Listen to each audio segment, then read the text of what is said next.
नमस्कार। संस्कृत की विद्या परंपरा पर चर्चा आज हम करने जा रहे हैं। विद्या परंपरा से आशा यह है कि हमारे प्राचीन आश्रमों में, गुरुकुलों में अध्ययन के क्या क्या विषय थे, पाठ्यचर्या हमारी की किस प्रकार की थी, इस पर हम बात करेंगे। करिकुलम जो हमारा प्राचीन शिक्षा प्रणाली में रहा है और क्या उसके आधार पर हम आज की शिक्षा प्रणाली को पुनर्व्यवस्थापित कर सकते हैं, इस दिशा में भी आज के विषय को देखते हुए सोचा जा सकता है। हमारी विद्या की परंपराएं, जिन पर कई कई शास्त्र लिखे गए हैं, जो शास्त्रों में सुरक्षित हैं, वो विगत 5000 वर्षों से या इससे भी अधिक समय में संस्कृत साहित्य में विकसित होती रही है। मुख्य रूप से इन विद्याओं का, शास्त्र परंपराओं का विकास 4 सोपानों में हम समझ सकते हैं। प्रथम उद्भव काल है, जिसको मंत्र काल भी कह सकते हैं। इसका समय 5000 ईस्वी पूर्व से 1000 ईस्वी पूर्व तक है। दूसरा उन्मेष काल है या सूत्र काल है। इसमें विचार की परंपराएं विकसित हुई और सूत्र ग्रंथ लिखे जाने लगे, या 1000 ईस्वी पूर्व से प्रथम शताब्दी ईस्वी पूर्व तक इसको हम मान सकते हैं। तीसरा विकास काल है, जिसमें कि भाष्य लिखे गए विभिन्न शास्त्रों पर, सूत्र ग्रंथों पर। इसको हम प्रथम शताब्दी ईस्वी से 10वीं शताब्दी तक मोटे तौर पर मान सकते हैं। और उसके अनंतर चौथा विस्तार काल है, जो 10वीं शताब्दी ईस्वी से आज तक चला आ रहा है। हमारी विद्या की परंपराएं निरंतर विकसित होती रही हैं, यह मेरा मानना है। नई विद्याएं जुड़ती रही हैं, नए नए विषयों की परिकल्पना की जाती रही है। इसी बात को हम देखेंगे कि प्रारंभ में कितनी विद्याएं थीं वैदिक काल में, फिर किस तरह विद्याओं का विकास होता गया और उनकी संख्या भी बढ़ती गई। और प्रत्येक शास्त्र में कई कई आचार्य होते गए, विद्याओं का विकास वो करते गए। यदि केवल हम व्याकरण शास्त्र को ही लें तो वैदिक संहिताओं में व्याकरण के बीज हैं, व्याकरण के तत्व हैं, वाक्य के स्वरूप पर विचार है। वह उद्भव काल है व्याकरण का, और वेदांगों में उसका विकास होने लगता है। उसके बाद उन्मेष काल आता है, जिसमें सूत्र ग्रंथ लिखे गए, प्याड़ी का व्याकरण लिखा गया, और भी बड़े बड़े वैयाकरण हुए, उन्होंने अपने सूत्र ग्रंथ लिखे।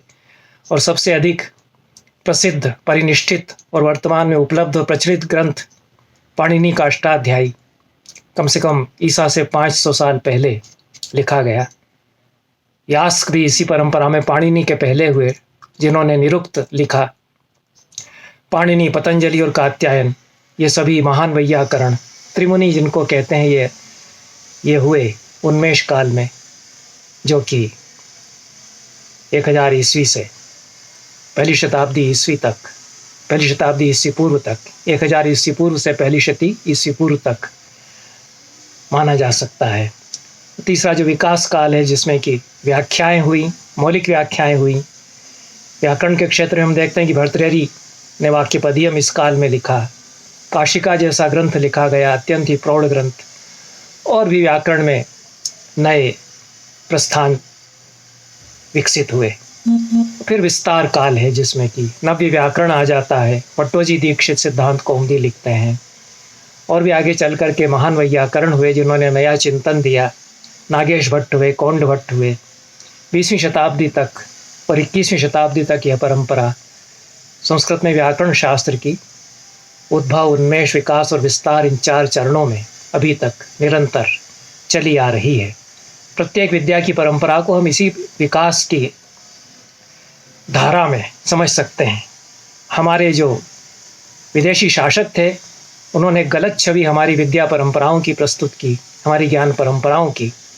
और वे हमें यह बता कर के गए कि 10वीं शताब्दी के बाद निरंतर ह्रास होता गया भारतीय मेधा का, भारतीय शास्त्र परंपरा का। स्थिति इससे उल्टी है। 10वीं शताब्दी के बाद जितना विस्तार होता है वह अपूर्व है। प्रत्येक विद्या में, प्रत्येक शास्त्र में, चाहे वह ज्योतिष हो, चाहे गणित हो, चाहे आयुर्वेद हो, काव्य शास्त्र हो, संगीत हो, सभी में ये इन सभी विद्याओं के विकास में उद्भव, उन्मेष, विकास और विस्तार, इन 4 चरणों में ये जो निरंतर धाराएं इनकी विकसित होती रहीं, हम अपनी ज्ञान परंपराओं को, विद्या की परंपराओं को इसी विकास के क्रम में हमें देखना चाहिए, न कि जो एक उपनिवेशवादी शासन ने हमारी एक गलत विकृत छवि हमारी ज्ञान परंपराओं की प्रस्तुत की है उसको हम सही मान बैठे हैं। और हमें यह पढ़ाया भी जाता रहा कि जितना प्राचीन है वेदों में है, पुराणों में, और उसके बाद मध्यकाल में, वर्तमान काल में ज्ञान की परंपरा भारत की निरंतर छीजती चली गई है। यह धारणा प्रमाणों के द्वारा, उपलब्ध साहित्य के द्वारा निश्चित रूप से गलत साबित होती है। मैं अलग अलग विद्याओं का विकास इन 4 चरणों में कैसे हुआ इस पर चर्चा नहीं करूँगा, यह बहुत विपुल विस्तार का विषय है। मैं विद्याएं क्या क्या आरंभ से हमारे शिक्षण पद्धति में, हमारे करिकुलम में पढ़ाई जाती थी उन पर बात करूँगा। सबसे प्राचीन जो प्रस्थान है विद्या का वो त्रैविद्य प्रस्थान है, त्रिविद्या का प्रस्थान है। अर्थात 3 विद्याएं प्राचीन काल में, विशेष रूप से वैदिक काल में आश्रमों में, गुरुकुलों में पढ़ाई जाती थी। ऋषि अपने ब्रह्मचारियों को 3 विद्याओं का कम से कम ज्ञान कराते थे। पहली आन्वीक्षिकी है, जिसको मोटे तौर पर हम तर्क कह सकते हैं, विचार की विद्या कह सकते हैं, विचार शास्त्र कह सकते हैं। दूसरी त्रयी है। त्रयी में 3 वेद आ जाते हैं, 3 वैदिक संहिताएं आ जाती हैं, ऋग्वेद, यजुर्वेद और सामवेद। चौथी संहिता अथर्ववेद बाद में जोड़ी गई, सम्मिलित की गई और चतुर्वेद की परिकल्पना स्वीकार की गई। आरंभ में त्रयी स्वीकृत थी, उसको जो 3 विद्याएं उनमें से एक विद्या त्रयी को गिना गया। और तीसरी विद्या वार्ता है। वार्ता का अर्थ है कृषि और पशुपालन, एग्रीकल्चर और एनिमल हस्बेंड्री। तो हम देखते हैं कि आन्वीक्षिकी जो चिंतन की, विचार की, तर्क की विद्या है, सोचना कैसे चाहिए, ये सबसे महत्वपूर्ण पहली विद्या इसी को माना गया कि प्रश्न करो, दिमाग में ढूंढो, सोचो। उपनिषदों में हम देखते हैं कि ऋषि कैसे पढ़ाते हैं, तो वे यही कहते हैं कि ढूंढो, खुद जाकर के ढूंढो, खोजो, अपने दिमाग से सोचो और प्रश्न फिर करो। यह अन्वीक्षण है, तर्क करना, प्रश्न करना, स्वयं खोजना, अन्वीक्षा करना, यह अन्वीक्षिकी विद्या है। यह बड़ी विद्या मानी गई। इसका तो नाम ही फिर लुप्त हो गया धीरे धीरे। और न्याय दर्शन ने कहा कि अन्वीक्षिकी विद्या ही न्याय दर्शन है। यद्यपि यह उन्होंने एप्रोप्रिएट कर लिया, एक तरह से आधुनिक भाषा में कह सकते हैं कि आन्वीक्षिकी विद्या को उन्होंने न्याय में समाहित कर लिया, जबकि मूल स्थिति ऐसी नहीं थी। तो आन्वीक्षिकी बहुत ही महत्वपूर्ण विद्या है। उसके स्वरूप पर और हम बात करेंगे, क्योंकि जो प्राचीन हमारे आचार्य हैं जिन्होंने विद्याओं पर चर्चा की है, उन्होंने आन्वीक्षिकी क्या है इस पर बहुत समग्रता में विचार किया है।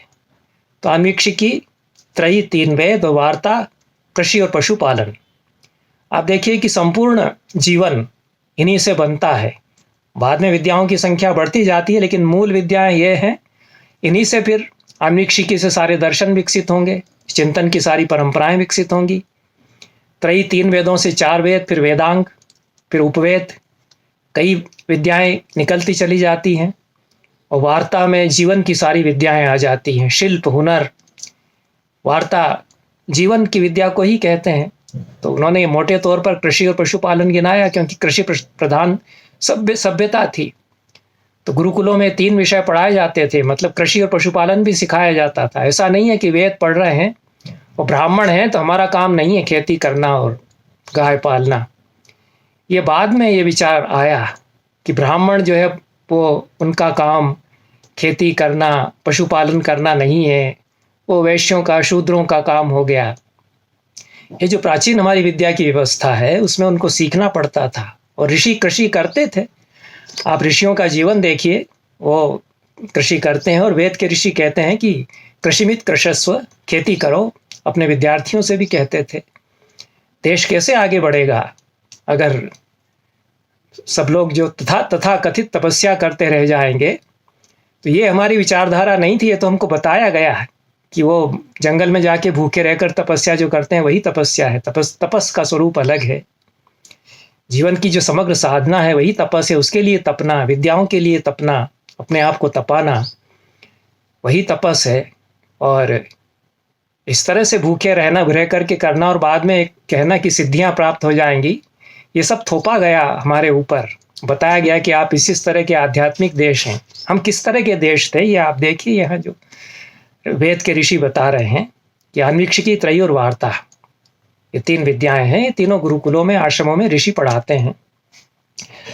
अब अन्वीक्षिकी के स्वरूप के बारे में हम प्रथम विस्तृत विचार कौटिल्य के अर्थशास्त्र में, जो 4th शताब्दी ईस्वी पूर्व में लिखा गया, और कौटिल्य मौर्य काल में हुए, चाणक्य भी जिनको कहते हैं, उन्होंने ही अर्थशास्त्र ग्रंथ भी लिखा। अर्थशास्त्र से ये समझते हैं कि इकोनॉमिक्स का ग्रंथ है, तो अर्थशास्त्र इकोनॉमिक्स नहीं है, केवल इकोनॉमिक्स नहीं है, इकोनॉमी भी उसमें आती है, लेकिन वो प्रबंधन का पूरा शास्त्र है। टाउन प्लानिंग है, विलेज प्लानिंग है, और व्यापार और वैदेशिक संबंध, दूत, चर, ये सब विषय उसमें हैं।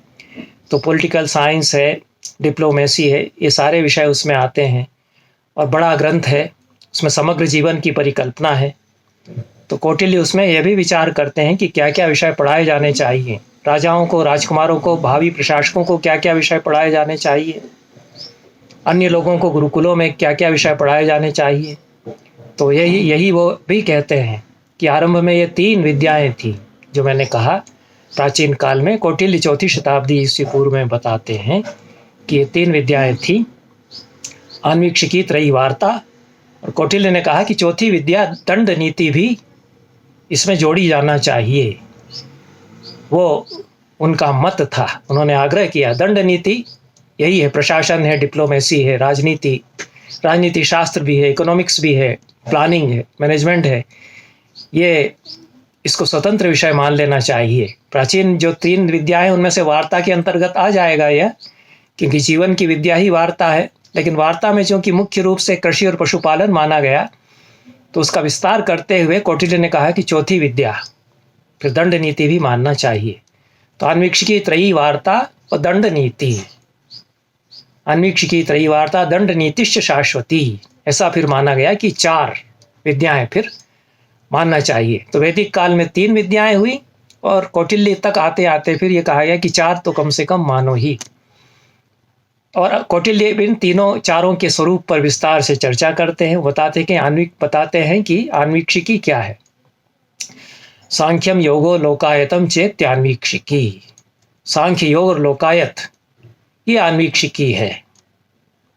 सांख्य दर्शन प्राचीनतम दर्शन है। हमारे यहाँ वेदांत को बड़ा दर्शन माना जाता है, लेकिन सांख्य सबसे प्राचीन दर्शन है। परंपरा यही बताती है। कपिल मुनि उसके आचार्य हुए, प्रवर्तक आचार्य हुए। उसके पश्चात योग भी केवल हठ योग नहीं है, आसन प्राणायाम में ही योग नहीं है, पूरा दर्शन है। वो भी जीवन का दर्शन है, चेतना का दर्शन है। मुख्य रूप से मनुष्य की चेतना कैसे विकसित होती है, इसका दर्शन योग दर्शन हुआ। उसमें चूंकि शरीर से चेतना जुड़ी हुई है, इसलिए शरीर पर भी विचार करते हैं। शरीर पर विचार करते हैं तो आसन पर भी विचार बाद में किया जाने लगा। पतंजलि ने तो आसन के लिए एक ही सूत्र बताया था, स्थिर सुख बंधम आसनम, जिसमें स्थिर होकर के बैठ सकता है। चित्त की एकाग्रता जिस पोज में हो सके वही आसन है। तो बाकी सब आसन उन्होंने सैकड़ों तरह के नहीं बताए, क्योंकि उसकी आवश्यकता उस काल में नहीं थी। शारीरिक परिश्रम इतना सब करते थे, और चिंतन जो योग के अंतर्गत है उसको विशेष महत्व दिया गया। जो चेतना का विज्ञान है वह मुख्य रूप से योग था। वह भी अन्वीक्षिकी के अंतर्गत आता है। यह विज्ञान है, चूंकि आजकल साइकोलॉजी भी इसी में आ जाती है। क्योंकि योग दर्शन अगर आप पतंजलि का योग सूत्र पढ़ें तो उसमें मनोविज्ञान के जितने गूढ़ तत्व हैं, क्षिप्त मूढ़ आदि जो चित्त वृत्तियां हैं, चित्त वृत्तियों का जो स्वरूप उन्होंने बताया है, और चेतना की नदी किस प्रकार से बहती है कि वो पापोन्मुख भी हो सकती है और पुण्योन्मुख भी हो सकती है। कैसे उसको पुण्योन्मुख किया जा सकेगा, इस पर जो मनुष्य की चेतना है उस पर विचार करते हैं। तो ह्यूमन साइकोलॉजी का सबसे प्राचीन ग्रंथ हमारे यहाँ, यद्यपि वेदों में भी प्रतिपादन है चेतना विज्ञान का, उसी से यह निकला है। लेकिन पहला सूत्र ग्रंथ यह योग का योग सूत्र पतंजलि का है। तो सांख्य सूत्र कपिल का, सांख्य दर्शन का ग्रंथ, योग सूत्र पतंजलि का, योग दर्शन का ग्रंथ, और लोकायत जिसको कि चारवाक सिस्टम कहते हैं, चारवाक दर्शन कहते हैं। ये तीन विषय मिलाकर के, तीन विद्याएं मिलाकर के आन्वीक्षिकी विद्या बनती है, ये कौटिल्य बताते हैं। और चारवाक तो नास्तिक मत है, वो पढ़ाया जाता था, वो पढ़ना जरूरी है। और बड़े बड़े आचार्य हुए। हमारे यहाँ इतनी मूर्खताएं हुई हैं कि बाद में हमारे यहाँ चारवाक की हंसी उड़ाते हुए उसको राक्षस भी बताया गया, और ये कहा गया कि वो लोग तो केवल निंदा वेद की करते हैं, उनका कोई दर्शन ही नहीं है। ये बिल्कुल नहीं है, तो बिल्कुल ही झूठ है। बहुत ही व्यवस्थित दर्शन चारवाक का था। लोकायत मत जो था, उसके तो बृहस्पति पहले आचार्य हुए, जो देवगुरु थे, इतने बड़े ऋषि, और बड़े बड़े ऋषि उसके आचार्य हुए। बुद्ध के समय कितने ही चारवाक विचारक थे, बुद्ध उनसे भेंट करते हैं। मंखली घोषाल हुए, आजीवक संप्रदाय पूरा था। ये बड़ी संपन्न परंपरा थी चारवाकों की। उसको कुछ लोगों ने जब कब्जा कर लिया पूरे हमारे वैचारिक धाराओं पर, तो उन्होंने उसको निरर्थक रूप से बदनाम करना शुरू किया कि ये लोग सब समाज के दुश्मन हैं ये लोग, और ये गिरा देंगे समाज को, पतन की ओर ले जाएंगे। इनका तो कहना ही है कि दृढ़ं कृत्वा घृतं पिबेत, ये सब कुछ ऐसा कहना है। चारवाक का वास्तव में था ही नहीं। उसके सूत्र मिलते हैं बृहस्पति के सूत्र, उनमें ये सब कुछ है नहीं है। ये प्रवाद खड़ा किया जब हम लोगों ने एक रणनीति अपनाई कि खंडन कैसे करना है, तो उसमें उसका पक्ष उठा करके उसकी ओर से फिर हम कल्पना करने लग गए कि उनका ये भी कहना है। कई बार उनका वास्तव में वो कहना होता नहीं था। तो भौतिकतावादी दर्शन तो था, इसमें तो कोई संदेह नहीं है। इस संसार में जो कुछ प्रत्यक्ष दिखाई देता है उस पर केंद्रित यह दर्शन था, और केवल प्रत्यक्ष को ही प्रमाण माना। सारे चारवाकों ने यह भी गलत है। यह कहा गया कि वो केवल प्रत्यक्ष को ही प्रमाण मानते हैं। उन्होंने तो अनुमान को भी प्रमाण माना, क्योंकि अनुमान को माने बिना तो संसार ही नहीं चलता है। अनुमान से तो आप सारा व्यवहार कई बार चलाते हैं। तो प्रत्यक्ष और अनुमान दोनों शास्त्र उन्होंने माने, बाकी प्रमाणों का उन्होंने खंडन किया। यदि वह प्रत्यक्ष और अनुमान से सही साबित होते हैं तब तक तो उनको मानेंगे, नहीं तो क्यों हम मानेंगे। इसलिए उन्होंने शेष प्रमाणों को प्रमाण नहीं माना। उनकी अपनी एक प्रमाण मीमांसा थी, और उसकी एक बड़ी संपन्न परंपरा थी। यहाँ तक कि राजा के यहाँ एक चारवाक को मंत्री जरूर रखा जाता था। दशरथ के यहाँ जाबाली ऋषि चारवाक दर्शन के अनुयायी थे। ये परंपरा बाद तक चलती रही, क्योंकि चारवाक लोग बहुत ही बुद्धिमान होते थे, और वो जो संसार में प्रजा का कल्याण कैसे होगा इस पर बहुत ध्यान रखते थे।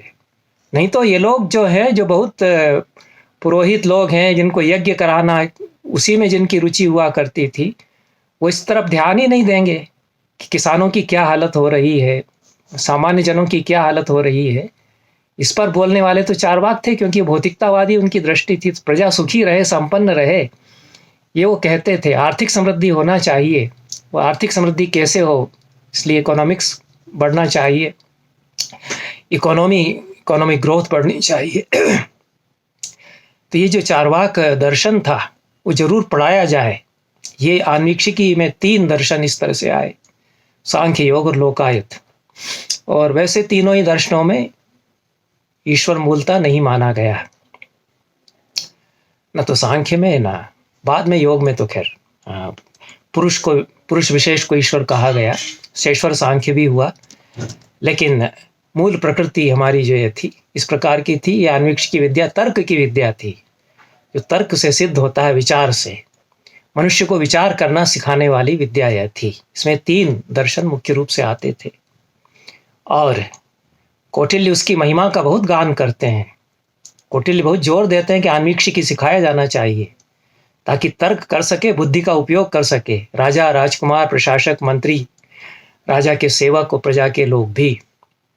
तो बला बले चैतासाम हेतु भी अन्वीक्षमाणा आन्विकी लोकस्य उपकरोति। सारी विद्याओं का बलाबल उसी से परीक्षित होता है, अन्वीक्षिकी से। किस विद्या में क्या कहा जा रहा है, प्रमाण कितना है, इसकी परीक्षा अन्वीक्षिकी विद्या के द्वारा ही होती है अच्छी तरह से। तो वह प्रज्ञा वाक्य वैशारध्यम करोति, बहुत सुंदर रूप में उन्होंने कहा कि प्रज्ञा को तेज बनाती है, मनुष्य को प्रखर बुद्धि बना देती। प्रज्ञा वाक्य में वैशारध्य आ जाता है इसके द्वारा। व्यसने चाभ्युदये च बुद्धिमत्ताम व्यवस्थापयति।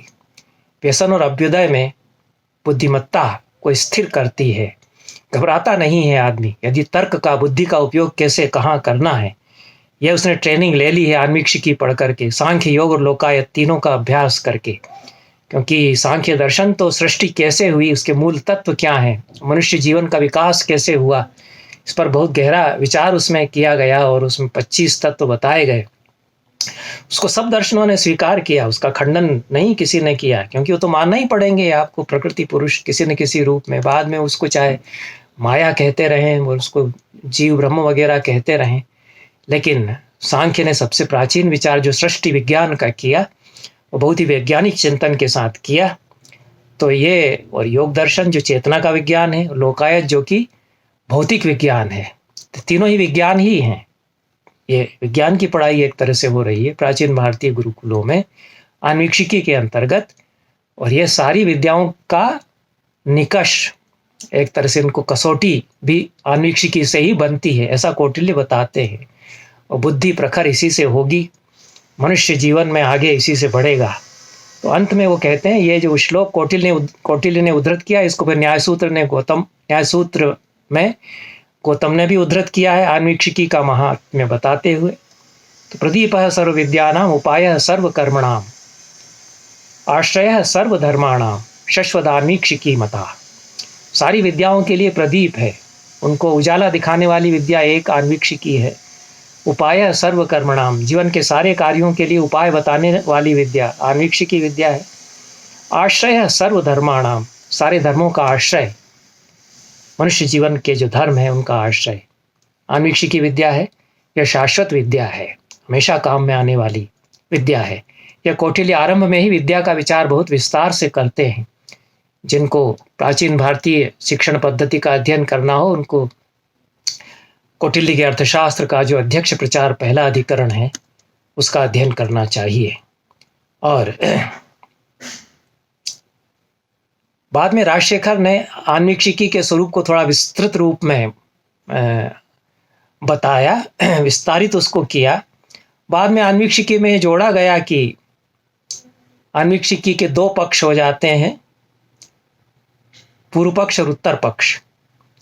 ये जो एक बाद में अवधारणाएं आई सनातन धर्म की परंपरा में, तो उसमें माना गया। तो राजशेखर काव्य मीमांसा में विद्या का विचार विस्तार से करते हैं, जो कि 10वीं शताब्दी का ग्रंथ है।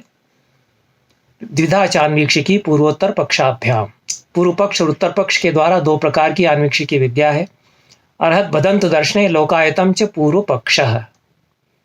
अर्हत दर्शन बौद्ध दर्शन, बदंत दर्शन जैन दर्शन, और लोकायत चार्वाक दर्शन, ये पूर्व पक्ष है। और सांख्यम न्याय वैशेषिकौ चोत्तरः, सांख्य दर्शन, न्याय दर्शन और वैशेषिक दर्शन ये उत्तर पक्ष है। ये 6 दर्शन मिलाकर के अन्वीक्षिकी विद्या बनते हैं। सांख्य, न्याय और वैशेषिक भी तर्क प्रधान दर्शन है, और अर्हत दर्शन, बौद्ध दर्शन, जैन दर्शन और लोकायत ये तर्क प्रधान दर्शन है ही। इसलिए अन्वीक्षिकी का स्वरूप विस्तारित करते हुए राजशेखर के समय 10वीं शताब्दी में 6 दर्शनों को, 6 विद्याओं को या 6 दर्शनों को अन्वीक्षिकी के अंतर्गत उन्होंने मान लिया। और अन्वीक्षिकी के बारे में उन्होंने कहा कि वास्तव में ये तर्क विद्या है, लॉजिक है। तेन अन्वीक्षिकी तर्क विद्या तस्या उपयोगो अर्हत बदंत दर्शनयो लोकायते सांख्ये न्याय वैशेषिकयोश्च सविशेषं भवतीति ते इमा षडपि अन्वीक्षिकीति व्यपदिश्यन्ते। अन्वीक्षिकी तर्क विद्या है, उसका उपयोग बौद्ध दर्शन, जैन दर्शन, लोकायत, सांख्य, न्याय और वैशेषिक, इन 6 दर्शनों में विशेष रूप से होता है। तर्क का उपयोग तो सभी दर्शनों में होगा, वेदांत में भी होगा, मीमांसा में भी होगा। कोई भी दर्शन हो, शैव दर्शन हो, लेकिन इनमें विशेष रूप से तर्क की कसौटी पर हर सिद्धांत को कसा जाता है इन 6 में। और आन्वीक्षिकी का मतलब ये है कि तर्क की कसौटी पर प्रत्येक सिद्धांत की परीक्षा करके फिर उसको स्वीकार किया जाए। इसलिए आन्वीक्षिकी के अंतर्गत ये 6 दर्शन आते हैं। तो इस प्रकार से आरंभ में 3 विद्याएं थी और कौटिल्य ने कहा कि 4 विद्याएं मानना चाहिए। उसमें से आन्वीक्षिकी के स्वरूप पर हमने विचार किया। कौटिल्य कहते हैं आन्वीक्षिकी त्रयीवार्ता दंड नीतिश्चेति विद्या। आन्वीक्षिकी, त्रयीवार्ता और दंड नीति, ये 4 विद्याएं मानना चाहिए। और कई आचार्यों के मत उद्धृत करते हैं कि कुछ लोग अभी भी मानते आ रहे हैं कि 3 ही विद्याएं पर्याप्त हैं। मानव धर्म के अनुयायी, मनु के धर्मशास्त्र के अनुयायी यही मानते हैं। त्रयी वार्ता दंड नीतिश्चेति मानवाः। त्रयी वार्ता और दंड नीति ये मानव संप्रदाय, मानव धर्मशास्त्र का संप्रदाय उसे माना गया। इन्होंने आन्वीक्षिकी को छोड़ ही दिया, क्योंकि 3 वेद मान लिए, फिर आन्वीक्षिकी की आवश्यकता नहीं है। तो फिर सांख्य, योग और लोकायत ये तो छूट ही जाएंगे, और बौद्ध जैन दर्शन ये भी छूट ही जाएंगे। तो इन्होंने 3 विद्याएं जो मानी वो भी थोड़ी अलग हैं। उसमें तो आन्वीक्षिकी ही छूट गई। उनका कहना यह था कि त्रयी के अंतर्गत आन्वीक्षिकी आ जाती है। जो 3 वेद हैं उनमें चूंकि तर्क का विचार है, वेदों से तो सब चिंतन निकलता ही है, इसलिए आन्वीक्षिकी को अलग से मानने की आवश्यकता नहीं है। त्रयी विशेषो ही आन्वीक्षिकी इति, ऐसा कौटिल्य उनके मत बताते हुए कहते हैं। बृहस्पति संप्रदाय में 2 ही विद्याएं मानी गई, वार्ता दंड नीतिश्चेति। ये चार्वाक संप्रदाय था, इसलिए उन्होंने कहा कि वार्ता, जिसमें कि संसार की सारी विद्याएं, कृषि, पशुपालन, सारे हुनर, शिल्प, कलाएं ये आती हैं, ये, और दंड नीति, डिप्लोमेसी, पॉलिटी, मैनेजमेंट और इंटरनेशनल रिलेशंस, ये सब जिसमें आते हैं, ये दंड नीति। ये चार्वाक आप देखिए कि वो जो वार्ता है उसको बहुत ज़रूरी मान रहे हैं कि कृषि और पशुपालन, हुनर, शिल्प, कलाएं ये तो सीखना ही चाहिए हर एक को। ऐसा थोड़ी कि निठल्ले रहेंगे तो चार्वाक कहलाएंगे। चार्वाक में सबसे ज़्यादा मेहनत करने वाले लोग हुए, और बहुत जो चार्वाक तपस्वी होते थे उनकी तो बड़ी साधनाएं होती थी, बहुत व्रत करके वो लोग रहते थे, संयमी जीवन उनका होता था। ये चार्वाक ऋषियों का जहाँ वर्णन आता है प्राचीन साहित्य में, तो इन्होंने 2 विद्याएं स्वीकार की बृहस्पति संप्रदाय में। और संवर्ण मात्रम ही त्रयी लोक यात्रा विदः इति। हम लोग लोक यात्रा के जानकार हैं, सांसारिक विद्या के जानकार हम लोग हैं, और त्रयी जो है वो कवर है, वो सब लिपापोती करने वाली चीज़ है, ये चार्वाक ने कहा। इसलिए उसकी आवश्यकता नहीं है। वार्ता और दंड नीति 2 विद्याएं सीखो। और उष्णस संप्रदाय था, उन्होंने कहा कि केवल दंड नीति पर्याप्त है मनुष्य के लिए, उसको सीखना सबसे ज़रूरी है, क्योंकि उसमें इकोनॉमिक्स भी आ जाता है।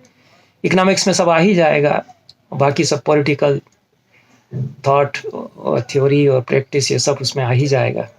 इसलिए उन्होंने कहा कि तस्यामि सर्व विद्यारंभः प्रतिबद्धः। एक दंड नीति अगर सीख लेगा तो सारी विद्याएं उसमें अपने आप जुड़ती रहेंगी और सीखेगा ही उनको। कौटिल्य ने कहा कि नहीं, ये 3, 2, 1 करना ठीक नहीं है, 4 कम से कम जरूर मानना ही चाहिए। चतस्रैव विद्या इति कौटिल्य, इसलिए 4 विद्याएं मानना चाहिए। ताभिर धर्मा धर्मो विद्यात् तद विद्यानाम विद्यात्वम। 4 विद्याएं सीखेगा तभी धर्म क्या है और अधर्म क्या है जान पाएगा।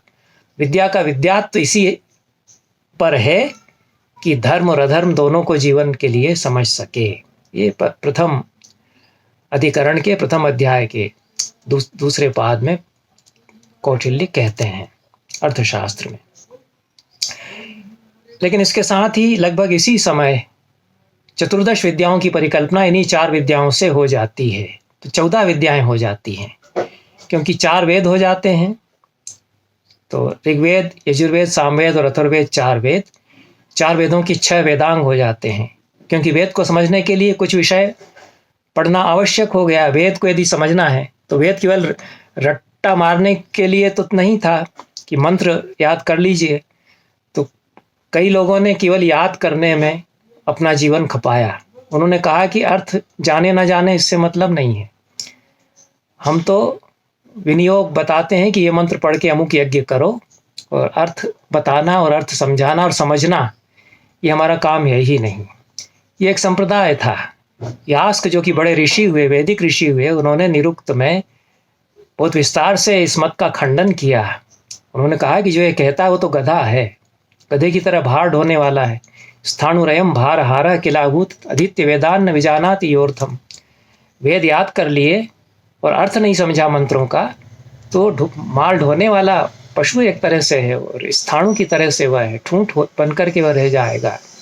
विद्या का काम बुद्धि को प्रखर करना है। तो अर्थ पर विचार अगर नहीं करोगे तो मंत्र भी विनियोग भी ठीक से नहीं समझ सकोगे।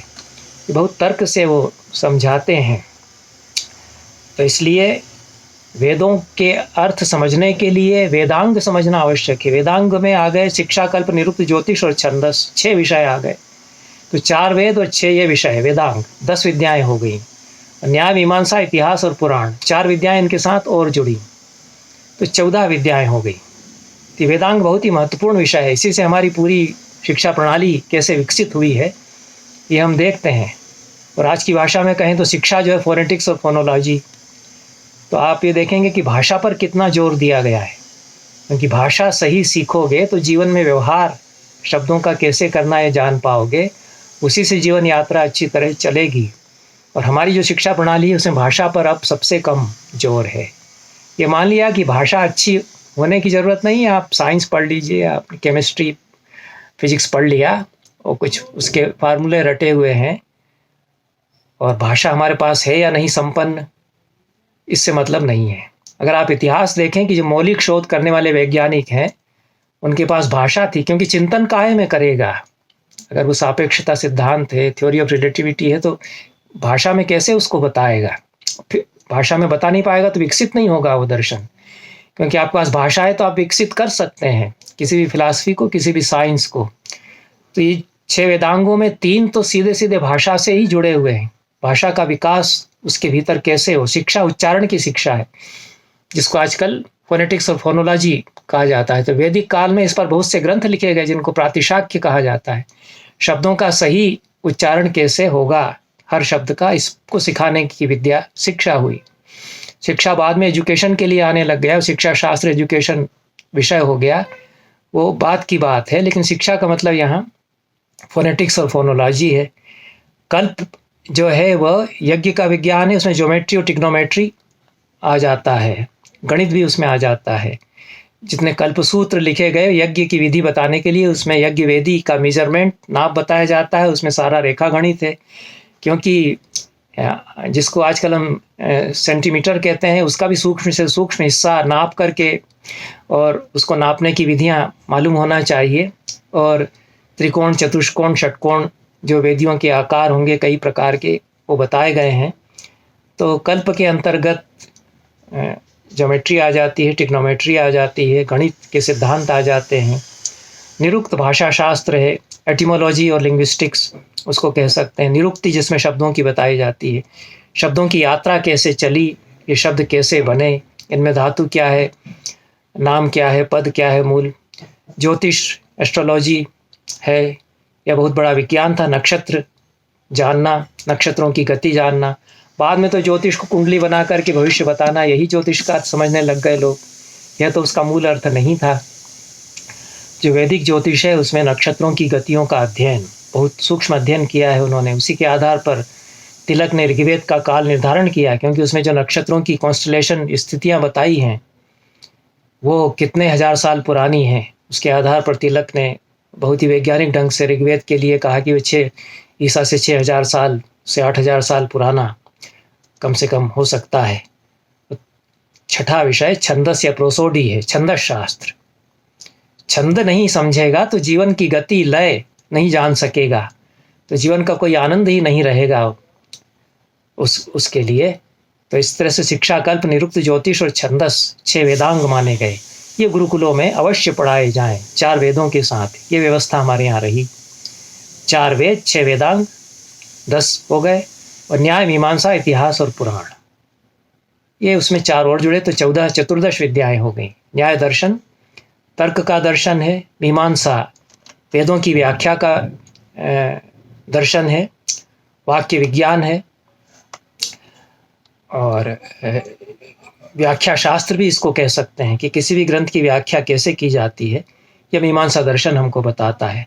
और इतिहास और पुराण में जो हमारी जातीय धरोहर है वह सब समाहित है। हमारे आख्यान, कथाएं आदि भी, सृष्टि विद्या भी इसी में है, वंश है, मनवंतर है, इन सब का ज्ञान, सर्ग प्रतिसर्ग, वंश, मनवंतर इत्यादि, ये सब विषय इतिहास पुराण आदि में आते हैं। ये 14 विद्याएं हो गई। और वेदांग में एक छूट गया, शिक्षा, कल्प, निरुक्त, ज्योतिष, छंदस और व्याकरण। ये 6 वेदांग हो गए। इसमें शिक्षा, निरुक्त, छंदस और व्याकरण, ये 4 तो कम से कम भाषा से ही सीधे संबंधित हैं। बाकी सबका भी संबंध भाषा से है ही, लेकिन इनका सीधा सीधा भाषा से ही जुड़ाव है, शिक्षा, निरुक्त, छंदस और व्याकरण का। इस तरह से 6 वेदांग, 4 वेद, न्याय, मीमांसा, इतिहास, पुराण, ये चतुर्दश विद्याएं हो जाती हैं। इसके साथ ही धीरे धीरे ये कहा गया, माना गया कि 4 वेदों के साथ उपवेद भी हैं, तो हर वेद का एक उपवेद है। यद्यपि जो उपवेद बताए गए इन चतुर्दश विद्याओं में कहीं न कहीं आ जाते हैं, लेकिन स्वतंत्र रूप से इनको विद्याओं के रूप में मानना चाहिए। हमारी सभी शिक्षण प्रणालियों में ये होता है कि कोई एक विषय, बड़ा विषय है, उसकी शाखाएं स्वतंत्र विद्या के रूप में विकसित होने लगती हैं। पहले साइकोलॉजी फिलॉसफी के ही भीतर था, अलग से साइकोलॉजी विषय नहीं था। एस्थेटिक्स पहले साइकोलॉजी फिलॉसफी के ही भीतर था, तो ये एस्थेटिक्स सौंदर्य शास्त्र हुआ, मनोविज्ञान साइकोलॉजी हुआ, ये फिलॉसफी से निकल करके स्वतंत्र विषय हो गए। तो एक विद्या जो बड़ी विद्या है, जिसके अंतर्गत कई विद्याएं आती हैं, उनका विकास जब उन विद्याओं का होता है तो वे स्वतंत्र विद्याएं हो जाती हैं। तो वेदों के साथ जो वेदांग हैं और जो अन्य विद्याएं 4 हैं, उन्हीं में ये उपवेदों में विद्याएं जो बताई गई वो आ जाती हैं, लेकिन ये स्वतंत्र विद्याओं के रूप में फिर मानी जाएं। जब विकास इनका हुआ, जब कौटिल्य ने अर्थशास्त्र लिख दिया तो माना गया कि अर्थशास्त्र तो एक बड़ी विद्या है, इसको अलग से विद्या के रूप में मानना चाहिए। और जब ये सामरिक शास्त्र विकसित होने लगा, प्रारंभ में तो युद्ध में इतने अस्त्र शस्त्र नहीं थे, तो युद्ध का विज्ञान विकसित उतना नहीं था। जब ये विकसित होने लगा तो धनुर्वेद, सामरिक शास्त्र, मिलिट्री साइंस, ये अलग से विकसित हुआ। और गीत संगीत आरंभ में जैसा था वो वेदों के मंत्रों के साथ, सामवेद के गायन के साथ गीत संगीत था। उससे जब आगे चल कर के विकास हुआ तो गांधर्व वेद अलग से मानना चाहिए। और आयुर्वेद, यह औषधियों का चिकित्सा शास्त्र, यह भी अलग से मानना चाहिए। तो ये 4 वेदों के 4 उपवेद फिर स्वीकार किए गए। ऋग्वेद का अर्थशास्त्र, अर्थवेद, यजुर्वेद का धनुर्वेद, सामवेद का गांधर्व वेद, संगीत, नृत्य, नाट्य, सारी जो परफॉर्मिंग आर्ट्स हैं वो इसमें आ जाते हैं। और अथर्ववेद का आयुर्वेद। अथर्ववेद में औषधियों पर बहुत विस्तार से चर्चा है, और उसमें कृमियों की भी चर्चा है, वायरस की चर्चा है, रोगों की चर्चा है, ज्वर नाशक औषधियों की चर्चा है। तो आयुर्वेद उसी से निकला है। सामवेद में संगीत उससे जुड़ा ही हुआ है, साम मंत्रों का गायन होता है। तो संगीत शास्त्र के साथ नाट्य, नृत्य, ये सब कलाएं सामवेद से निकली। और यजुर्वेद, धनुर्वेद उससे निकला। और कृषि, पशुपालन, इनका विस्तार से प्रतिपादन अनेक सूक्तों में ऋग्वेद में है, और अन्य विषय भी ऋग्वेद में है। इसलिए अर्थशास्त्र, अर्थवेद पूरा ऋग्वेद से निकला। 4 उपवेद और जुड़ जाते हैं चतुर्दश विद्याओं में, तो 18 विद्याएं हो जाती हैं। आप देखेंगे कि संख्या इस तरह से बढ़ती चली जाती है। बहुत ही स्वाभाविक विकास है। आरंभ में सहज जीवन है, बहुत ज़्यादा आबादी नहीं है, छोटे छोटे आश्रम हैं, उनमें ऋषि पढ़ाते हैं, तो 3 विद्याएं पढ़ाते हैं। 3 विद्याओं से जैसे जैसे फिर सामंतीय काल आता है, राजा आ गए, शासन प्रणाली आ गई, तो दंड नीति, डिप्लोमेसी, पॉलिटी, गवर्नेंस, ये 4थी विद्या जुड़ गई, तो 3 से 4 हो गई। 4 से फिर 14 हो गई, 14 से 18 हो गई। तो संख्या हमेशा हमारे यहाँ बढ़ती रही विद्याओं की, और ये बढ़ना जो है विकास का द्योतक है। इसलिए मैं कहता हूँ कि प्राचीन काल में ही सब कुछ हो गया ऐसा नहीं मानना चाहिए। 10वीं शताब्दी के बाद विद्याएं और बढ़ती हैं, और नई नई विद्याएं कैसे आती हैं, नया चिंतन, नई सोच आती है हमारे यहाँ। तो ये विद्या, उसका विस्तार से विचार चलता रहा इसके साथ। और दर्शनों में विद्या क्या है यह बताया गया। उसमें तो शैव दर्शन में तो जो माया के 5 कंचुक हैं, राग, विद्या, कला, काल और नियति, उनमें से एक विद्या है राग, विद्या, कला, काल और नियति। कला भी उसी के अंतर्गत है। तो ये जो संसार में मनुष्य जीवन को चलाने वाले तत्व हैं, वो मनुष्य के चैतन्य को, जीव को बांधते भी हैं, इसलिए उनको माया के 5 कंचुकों में गिना गया। जीवन का आनंद तो उनमें है ही। तो राग, विद्या, कला, काल और नियति, ये 5 कंचुकों में विद्या की गणना की गई, और शैव दर्शन में उसका विचार इस तरह से हुआ। और विद्या किस प्रकार से मनुष्य जीवन को प्रवृत्त कराती है, इस पर विचार किया हमारे आचार्यों ने, दर्शन शास्त्र के आचार्यों में। और वह वासना चित्त में संस्कार के रूप में बनी रहती है, इस पर उन्होंने मनोवैज्ञानिक दृष्टि से विचार किया। और विद्या से जुड़ा ही हुआ हम देखते हैं कि शैव दर्शन में कला, विद्या और कला दोनों ही माया के 5 कंचुकों में उन्होंने गिने। तो विद्या और कला में सूक्ष्म अंतर एक प्रकार से है। तो विद्या की जो व्यावहारिक परिणति, व्यावहारिक अभिव्यक्ति है, उसको हम कला कह सकते हैं। जैसे कि गांधर्व विद्या है, तो गांधर्व विद्या के अंतर्गत संगीत शास्त्र को जानता है, स्वरों का स्वरूप जानता है, उसको समझा सकता है, तो विद्या कहलाएगी। उसकी जब प्रैक्टिस करने लगता है, गा कर के बताता है, सिखाता है और किसी को संगीत सुनाता है, तो वो कला हो जाएगी। तो जो व्यवहारिक परिणति है वह कला हो जाती है। और उसके साथ फिर शिल्प, हुनर सब इसमें विकसित होते हैं विद्या और कला के साथ। तो ये विद्या के साथ कलाएं चलती हैं, और कलाएं फिर 64 कलाएं, वो भी सिखाई जानी चाहिए। तो आगे चल कर कि विद्या के साथ कला का विचार जुड़ा। कला का विचार इतना विस्तार लेता गया कि कामसूत्र में वात्स्यायन ने 64 कलाएं विस्तार से बतलाई। उनमें कविता रचना, पुस्तक पढ़ना, पुस्तक सुनाना, और नृत्य, गीत, संगीत, ये सब तो है ही है। रोली, रंगोली बनाना, यह सब भी है। भोजन बनाना, 64 कलाओं में सभी जीवन की सारे हुनर जिनसे कि मनुष्य जीवन आगे बढ़ेगा, जीवन का विकास होगा, वह सब उन्होंने ले ली। और ये कहा कि ये लड़कियों को भी सिखाई जाने चाहिए, लड़कों को भी सिखाया जाना चाहिए, ये उन्होंने कहा। ये सबके लिए सिखाए जाने चाहिए, स्त्रियों की शिक्षा भी दी जानी चाहिए इनके द्वारा। तो ये विद्या और कला की परंपरा फिर हमारे करिकुलम में जुड़ जाती है, और चतुर्दश विद्याएं 18 हो जाती हैं। इन 18 विद्याओं के साथ 64 कलाएं भी जुड़ जाती हैं। अब ये विस्तार होता है किस प्रकार से, जिसको मेडिवल पीरियड कहते हैं, जिसके बारे में कहा कि अब वो तो फिर धीरे धीरे अंधकार का युग है, उसमें तो कलाओं का ऐसा विकास हो रहा है। और 64 पे ही नहीं रह गए, फिर 80 कलाएं फिर अन्य ग्रंथों में बताई गई, बहुत विस्तार से विचार हुआ। उसका समय यहाँ नहीं है बताने का। लेकिन इसके साथ एक जो हमारी परंपरा उपनिषदों की थी, उसमें विद्या का जो विचार किया गया वह भी बहुत महत्वपूर्ण है। तो उन्होंने कहा कि 2 प्रकार की विद्याएं हैं, परा विद्या और अपरा विद्या। इसी को उन्होंने विद्या और अविद्या भी कहा। तो विद्या तो वास्तविक विद्या है, अविद्या सांसारिक विद्या है। उसी को उन्होंने परा और अपरा विद्या कहा। तो परा विद्या तो वास्तविक विद्या है, जो कि मनुष्य को मुक्ति के पथ पर ले जाती है, मनुष्य की चेतना को मुक्त करती है। और अपरा विद्या जो संसार में उसको सुविधाएं देती है व्यवहार चलाने के लिए।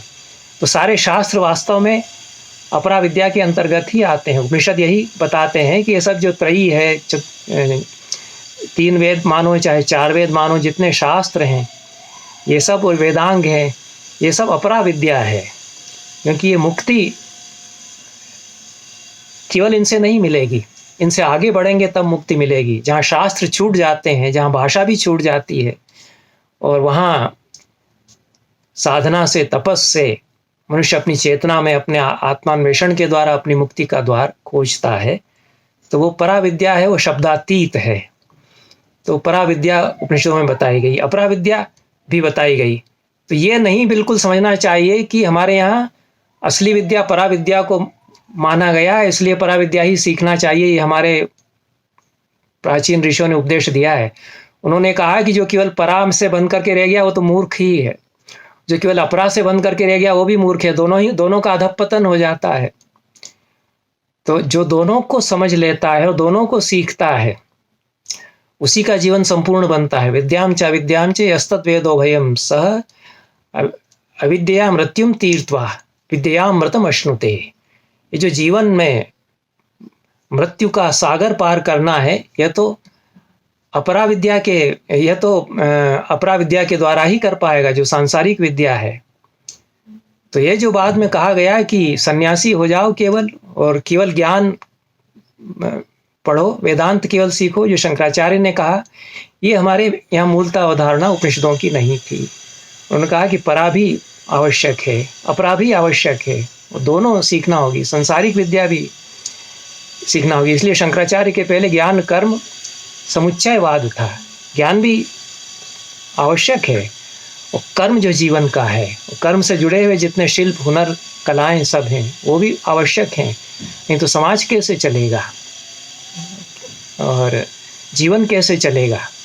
तो ये तो हमसे फिर कहा गया बाद में, जो हमारे हुकूमत करने वाले अंग्रेज लोग थे, कि आप लोग अध्यात्म के देश हैं और केवल पराविद्या आपके पास बड़ी थी, उसी से आप गर्व करिए। तो हमने गर्व करना शुरू कर दिया कि हम अध्यात्म के देश, हम पराविद्या बताने वाले जगत गुरु हम हैं।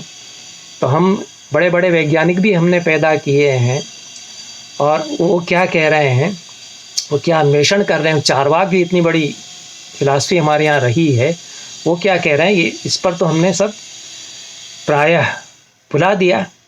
तो यह उपनिषदों ने कहा, द्वे विद्ये वेदितव्ये इति अस्म यद ब्रह्म विदो वदंती परा चैव अपरा च। मुंडक उपनिषद में कहा कि दो विद्याएं अवश्य जानना चाहिए, परा भी और अपरा भी। ब्रह्मज्ञानी यही कहते हैं। विद्याओं की गणना बाद में फिर उपनिषदों में की गई, और उसी प्रकार से चतुर्दश फिर 18 विद्याएं उन्होंने बताई हैं। ये बहुत ही छांदोग्य उपनिषद में बहुत ही रोचक संवाद नारद और सनत कुमार का आता है। सनत कुमार बहुत बड़े आचार्य हैं, ज्ञानी हैं। नारद उनके पास विद्या सीखने जाते हैं। तो हमारे उपनिषदों में यह भी हम देखते हैं कि शिक्षण प्रणाली में अध्यापन प्रणाली कैसी थी, कैसे पढ़ाते थे। इस पर विचार करने का यहाँ समय नहीं है, लेकिन उसमें एक ऊर्ध्व प्रवचन एक प्रणाली है। 8 जो प्रणाली उपनिषद की 8 सोपान प्रणाली है, उसमें प्रश्न, प्रतिप्रश्न, अनुप्रश्न इत्यादि, उसमें ऊर्ध्व प्रवचन एक प्रणाली है। तो शिष्य गुरु के पास जाता है तो गुरु सबसे पहले यही पूछता है कि कितना जानते हो, जो जानते हो पहले हमको बताओ, तब हम उसके आगे तुमको पढ़ाएंगे। तो शिष्य बताता है कि हमने ये पढ़ा है। कुछ नहीं पढ़ा है तो कह देता है अब तो हम तो कुछ भी नहीं जानते, आपको जो पढ़ा ना हो आप हमको पढ़ाइए। लेकिन ऐसा कम ही होता था, क्योंकि अपने घर से कुछ तो सीख के जाते ही थे। कुछ वेद क्या जान लिए हैं अपने पिता के पास, गुरुकुल में जब प्रवेश ले रहे हैं।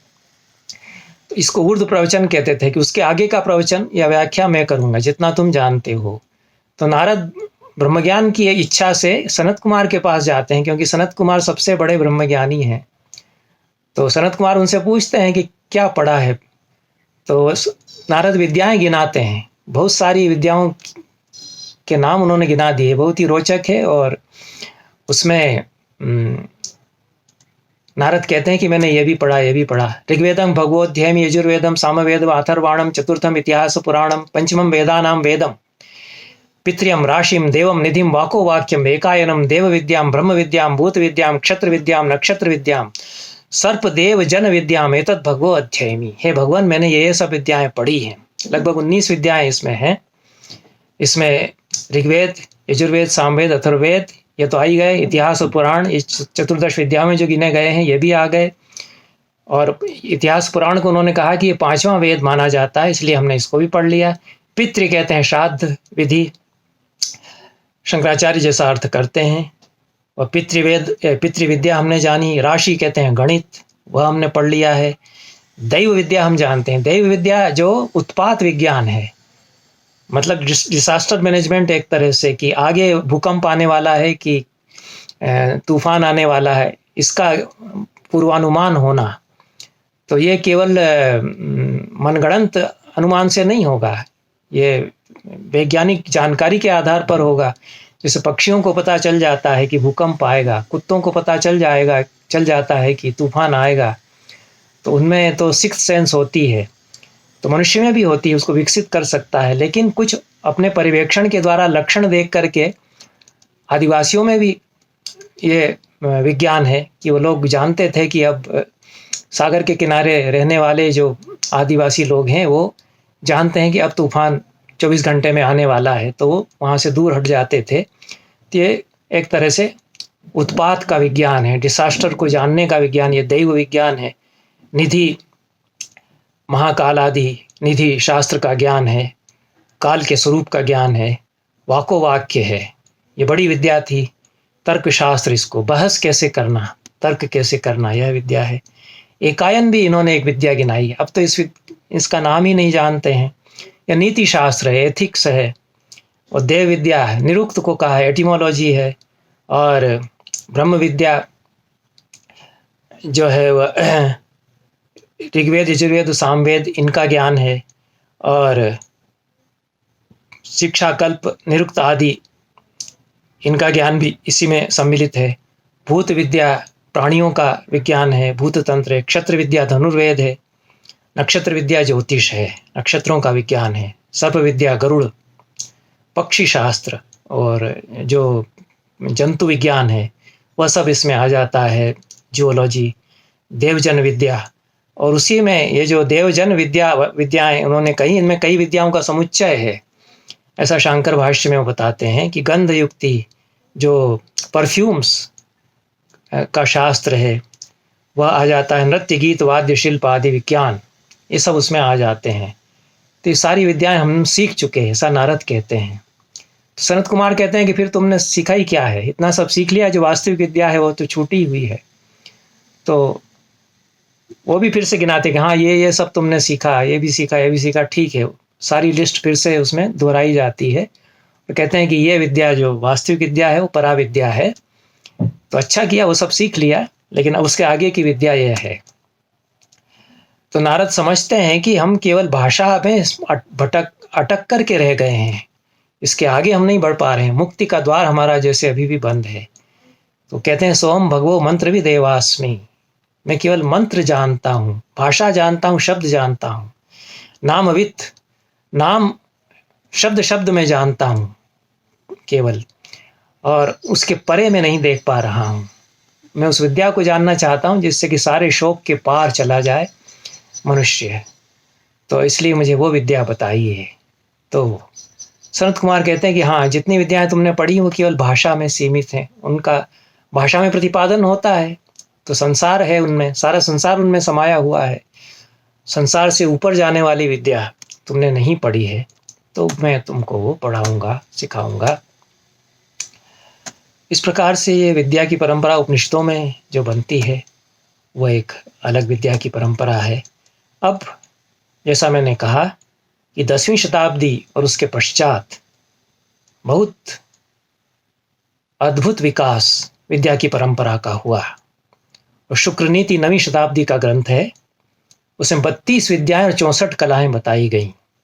उन्होंने कहा कि वैसे तो अनंत विद्याएं हैं, लेकिन हम 32 कम से कम गिना रहे हैं कि ये गुरुकुलों में पढ़ाया जाना चाहिए। और इनके साथ 64 कलाएं, जो हुनर हैं, इन्हीं विद्याओं से जुड़े हुए हैं। कुछ विद्याएं अगर प्रैक्टिस की जाए तो वे कला बन जाती हैं। जैसे कि विज्ञान में थ्योरी बताई जाती है और प्रैक्टिकल। तो थ्योरी की परीक्षा अलग होती है, प्रैक्टिकल अलग होता है। तो संगीत शास्त्र है, उसकी थ्योरी का ज्ञान होना और फिर उसको करके बताना और उसको रेंडर करना, गा करके बताना। तो संगीत विद्या और संगीत कला। तो कुछ तो विद्याएं कला बन जाती हैं, लेकिन उनके अलावा कलाएं चूंकि और भी हो सकती हैं, जो केवल प्रैक्टिस में ही है कि बड़ेगिरी का काम है। अब उस पर कोई शास्त्र नहीं लिखा गया है, विद्या ग्रंथ उसका नहीं है, लेकिन वो हुनर तो है, तो कला तो है। अल्पना, रंगोली ये 64 कलाओं में गिनी गई।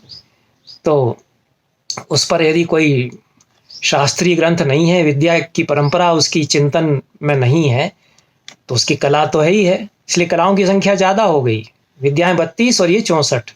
शुक्र ने कहा कि 32 विद्याएं, 64 कलाएं, ये सीखना चाहिए, गुरुकुलों में ये सिखाई जाएं। आप देखिए कितना बड़ा हमारा करिकुलम 9वीं 10वीं शताब्दी में हो जाता है। तो ये 32 विद्याओं पर विचार यदि आप करें तो आप देखेंगे कि कितनी बड़ी दृष्टि 10वीं शताब्दी से फिर हमारे यहाँ आती है।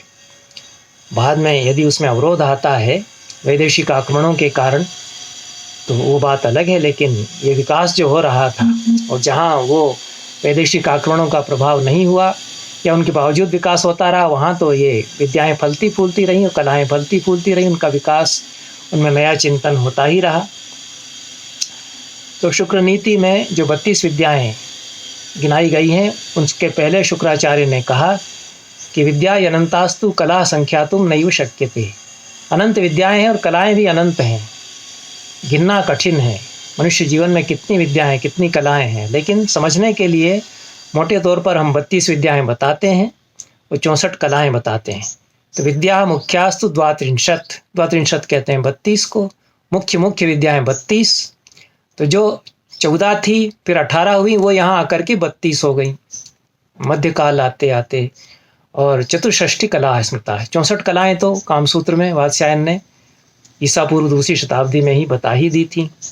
वो 64 कलाएं तो हैं ही, और भी हो सकती है उनके साथ, लेकिन 64 की संख्या थोड़ी हमारे यहाँ उसकी सैंक्टिटी है, इसलिए 64 मान लिया जाए, ये कहा गया। जैसे कि रस और भी हो सकते हैं, लेकिन 9 मान लेना चाहिए। तत्त्याद्वाचिकम सम्यक कर्म विद्या भी संगीतम, जिसको शब्दों से समझाया जा सके सिद्धांत में, वो तो विद्या है। ये जो मैंने अभी अंतर बताया विद्या और कला में, वो शुक्राचार्य इतनी अच्छी तरह से बताते हैं। जो वाचिक रूप में सिद्धांत बताया जा सके, जिसका शास्त्र बनता है, वह तो विद्या हो जाएगी। और जो विद्या शब्द नहीं पढ़ रहा है, वह भी कर सकता है उसको, उसी विद्या को, तो वह उसका करना वो कला हो जाएगी। शक्तो मुको भी तत्कर्तुम कला संज्ञम तो तस्मृतम, जिसको कि गूंगा बहरा भी कर ले। अब गूंगा बहरा तो शब्द नहीं सुन पाएगा, लेकिन अपने सहज रूप में वह बड़ेगिरी कर सकता है, अल्पना रंगोली कर सकता है, भोजन बना सकता है। तो उसने शास्त्र नहीं पढ़ा है। यदि वह मूक बधिर है तो हो सकता है कि उसने शास्त्र नहीं पढ़ा हो, लेकिन शास्त्र उसको प्रैक्टिस के रूप में उसके भीतर है, तो वो कला उसको आती है। तो वही कला हो जाएगी जब प्रैक्टिस की जाएगी।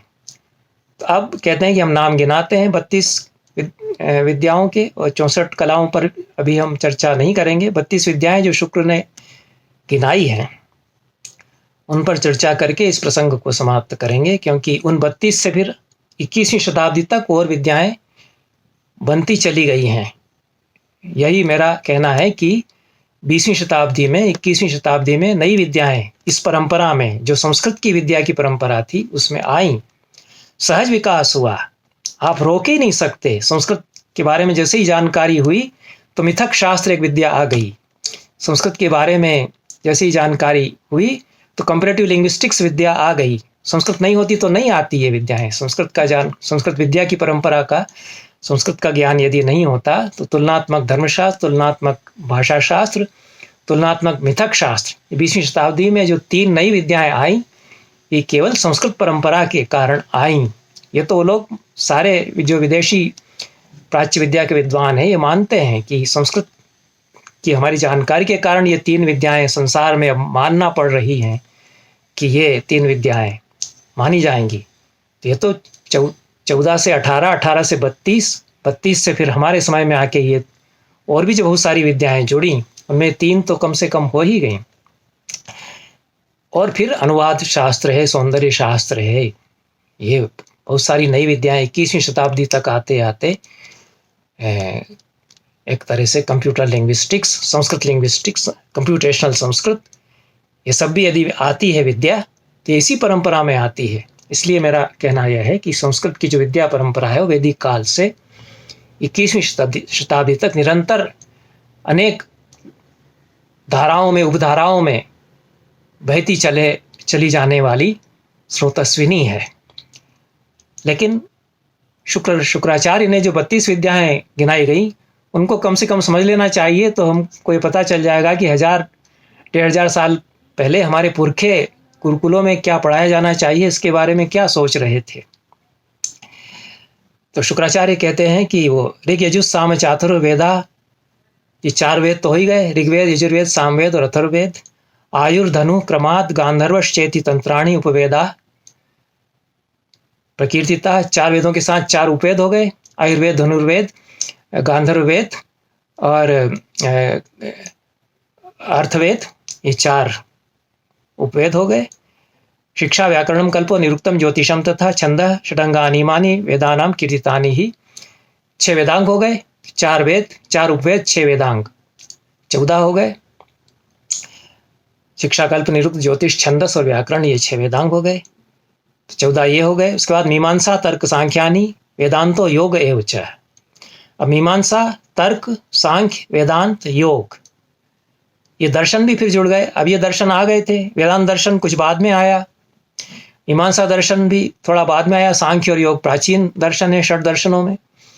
तो शुक्राचार्य ने फिर इनका परिगणन किया कि वेदांत दर्शन इसमें जुड़ेगा, और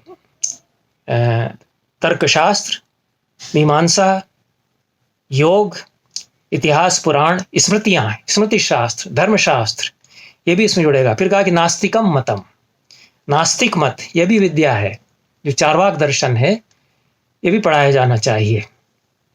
भले या पूर्व पक्ष उसको माने या उसको समझें, उत्तर पक्ष माने तब भी, या पूर्व पक्ष माने, अध्ययन तो करना ही चाहिए। तो यह भी अध्ययन का विषय है। अर्थशास्त्र, कामशास्त्र, शिल्प, अलंकृति, ये 4 विषय और आए। तो अर्थशास्त्र यह विषय है, कामशास्त्र यह विषय है, शिल्पशास्त्र, सारे आर्ट्स और क्राफ्ट्स इसमें आ जाते हैं। अलंकृति, अलंकार, ये सौंदर्य शास्त्र है।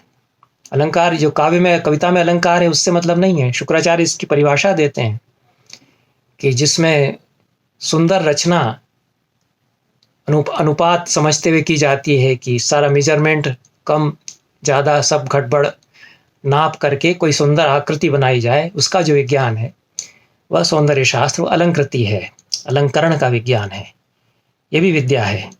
काव्यानि, काव्य विद्या, काव्य रचना करना, काव्य शास्त्र भी उसी में आ जाएगा। अलंकार शास्त्र उसको कहते हैं। देश भाषा, देश की भाषाएं जानना, ये भी विद्या है, ये सिखाया जाना चाहिए। तो केवल संस्कृत पढ़ने से काम नहीं चलेगा, क्योंकि 10वीं शताब्दी में उन्होंने देखा कि कई भाषाएं हैं देश में, तमिल भी है। ये मीमांसा दर्शन के आचार्य हुए कुमारिल भट्ट, उन्होंने तो कह ही दिया कि संस्कृत में तमिल के शब्द हैं, तमिल के शब्द आ गए हैं, और संस्कृत अन्य भाषाओं के शब्द लेती रही है, अन्य भाषाओं को देती भी रही है, अन्य भाषाओं के शब्द लेती भी रही है। तो जन्म विवृति बहुधा विवाचसम नाना धर्माणम पृथ्वी यथौकसम, हजारों साल पहले अथर्ववेद के ऋषियों ने तो कह ही दिया था कि इस धरती पर, भारतवर्ष की धरती पर कई भाषाएं बोलने वाले मनुष्य रहते हैं, और कई धर्मों को पालन करने वाले मनुष्य इस पर रहते हैं। सभी के धर्म फलते फूलते रहना चाहिए, सभी की भाषाएं फलती फूलती रहनी चाहिए। तो हमारे गुरुकुलों में फिर ये कहा गया कि 32 विद्याओं में देश भाषा भी जोड़ो। तो अलग अलग देश का मतलब यहाँ कंट्री नहीं है, अलग अलग जो प्रांत, रीजन्स हैं, तो रीजनल लैंग्वेजेज जिसको कहते हैं। देश भाषा मतलब रीजनल लैंग्वेज, रीजनल लैंग्वेजेस का ज्ञान होना चाहिए। ये एक विद्या हुई। जिस क्षेत्र में रह रहा है उस क्षेत्र की भाषा जाने, आसपास के क्षेत्रों की भाषाएं भी जाने। अवसरोक्ति, किस अवसर पर क्या कहना चाहिए, ये ज्ञान, ये अलग एक विद्या विकसित हुई। क्योंकि राज दरबार में जाना है तो कैसे बोलना, ये जो ट्रेनिंग है, व्यवहार ज्ञान कह सकते हैं, ये अवसरोक्ति हुआ। और यावनम मतम, ये 31वीं विद्या हो जाती है, यावनम मत। अगर गिनते चले जाएं तो 31वां यावन मत हुआ, यवनों का मत मतलब यवन दर्शन। और यवन दर्शन जो उन्होंने परिभाषा दी है कि जो एक ईश्वर को मानते हैं और एक ही ग्रंथ को मानते हैं, उन लोगों का दर्शन यावन दर्शन है। तो मेरी समझ से इस्लाम की जो फिलॉसफी है उसको शुक्राचार्य कह रहे हैं। 9वीं शताब्दी में शुक्राचार्य ये कह रहे हैं कि इस्लामिक फ़िलासफ़ी और उनका जो ग्रंथ है वो भी पढ़ाया जाना चाहिए, क्योंकि आ चुका है। जो विदेशी हमलावर हैं वो बाद में आए, जो तुर्क हमलावर हैं वो बाद में आए, लेकिन अरब से संबंध था हमारा, पंचतंत्र हमारा वहाँ जा रहा है, वहाँ से लोग आ रहे हैं। 6ठी शताब्दी से इस्लाम आ जाता है तो वो लोग भी यहाँ आ रहे हैं। तो ये समझा गया कि एक नया धर्म आ चुका है, उसको समझना भी अब ज़रूरी है। अगर वो चुनौती बन करके आता है तो उसका मुकाबला करने के लिए भी उसको पढ़ना चाहिए और क्या धर्म है ये समझ लेना चाहिए। तो यवन मत समझना चाहिए। यवन ग्रीक को भी कहते हैं वैसे, पर यहाँ आशा यही लगता है क्योंकि जो अरब देश के लोग हैं उनको भी यवन कहा, म्लेच्छों को भी यवन कहा। म्लेच्छ कहने से घृणा नहीं मानना चाहिए, जो अन्य देशों के लोग हैं उनको म्लेच्छ कहते ही थे। तो ये जो यावन मत है, जो यवन दर्शन है, वो भी गुरुकुलों में एक 32 विद्याओं के अंतर्गत अध्ययन का विषय है। वो देशादि धर्म, अलग अलग देशों के जो धर्म हैं, रीति रिवाज है, इसमें आप देखिए कि एंथ्रोपोलॉजी है, सोशियोलॉजी है, ये सब एक तरह से सिविक साइंस है, ये सब आ जाता है। देशादि धर्म का ज्ञान होना चाहिए। द्वात्रिंश देता है विद्या भी संगीता, ये 32 विद्याएं शुक्राचार्य कहते हैं कि पढ़ाई जानी चाहिए। 9वीं शताब्दी तक ये व्यवस्था आ चुकी थी हमारे यहाँ और इस तरह से विकास हो रहा था। 32 में फिर और भी जुड़ती हैं। जैसा मैंने कहा कि 20वीं शताब्दी में, 21वीं शताब्दी में यदि इन विद्याओं का सहज विकास हम मानते हैं, अगर हमने इस मूर्खतापूर्ण मत को नहीं स्वीकार कर लिया कि हमारी जो परंपरा की विद्याएं थी वो तो गई, अब हम जो नया आया है केवल उसी को पढ़ेंगे, तो बात अलग है। लेकिन जो इस परंपरा का विकास हो रहा है उसमें फिर ये आप देखिए कि मिथक शास्त्र है और अन्य जो विद्याएं, पुरातत्व विज्ञान भी हमारा उसमें आ जाता है, पांडुलिपि विज्ञान उसमें आ जाता है। ये प्राचीन काल में था, लेकिन अलग से एक स्वतंत्र विद्या के रूप में 20वीं शताब्दी में मैन्युस्क्रिप्टोलॉजी आ जाती है। वो संस्कृत की परंपरा में जुड़ करके पांडुलिपि विज्ञान, लिपि शास्त्र, पेलियोग्राफी, ये विद्याएं आ जाती हैं। तो आप कई विद्याएं गिना सकते हैं 20वीं शताब्दी में जो इस विद्या परंपरा में किस तरह से विकसित हो गई और हमारे लिए बहुत ज़रूरी हैं कि उनको भी सीखना चाहिए। तो इस तरह से विद्या परंपरा का विकास होता गया है और इसको एक निरंतर विकसित होने वाली विद्या परंपरा के रूप में देखा जाना चाहिए। इसी बात को राजशेखर ने बताया है। उन्होंने जब विद्याओं का निरूपण किया, शास्त्र किस किस तरह के होते हैं, विद्या कोई ग्रंथ के रूप में किसी विद्या को लिखा जाएगा तो शास्त्र हो जाएगा। तो वेदांत विद्या हुई और ब्रह्म विद्या हुई, उसका ग्रंथ में लिखा गया है तो उसका शास्त्र है, तो लिपिबद्ध ग्रंथ रूप शास्त्र कहलाएगा। तो राजशेखर कहते हैं कि ये जो शास्त्र परंपराएं हैं, विद्या परंपराएं हैं, ये नदियों की तरह हुआ करती हैं। नदी जब अपने उद्गम से निकलती है तो बहुत पतली धारा उसकी होती है। गंगोत्री बहुत पतली सी धारा उसकी निकलती है, जहाँ गंगोत्री हिमालय में है वहाँ से। नर्मदा जब अमरकंटक से निकलती है तो बहुत बारीक धारा उसके निकलती है। तो सरिताम इव प्रवाह स्तुच्छा प्रथमम यथोत्तरम विपुलाः, नदियों के प्रवाह की तरह से कि अपने उद्गम पर तो बहुत ही सूक्ष्म बारीक थोड़े से, और यथोत्तरम विपुलाः, जैसे जैसे आगे बढ़ते हैं तो कई कई धाराओं में विपुल होते चले जाते हैं। ये शास्त्र समारंभा, ये जो शास्त्र परंपराएं हैं, भवन्ति लोकस्य ते वन्द्याः, उनको इसी रूप में वंदनीय मानना चाहिए कि मूल रूप वैदिक काल में यदि 3 हैं तो फिर वो 4 हुए, फिर 14 हुए, फिर 18 हुए, फिर 32 हुए, फिर और भी अनंत, और भी कई कई जो नई विद्याएं, नए विज्ञान, उन सबको इन परंपरा से जोड़ करके हमको विकसित निरंतर करते रहना चाहिए। तो ये शास्त्र समारंभ, विद्या समारंभ इसी प्रकार से नदियों के प्रवाह की तरह से कई कई धाराओं में विकसित होने वाले हुआ करते हैं। इन शब्दों के साथ विद्या परिचर्चा को समाप्त करते हैं। धन्यवाद।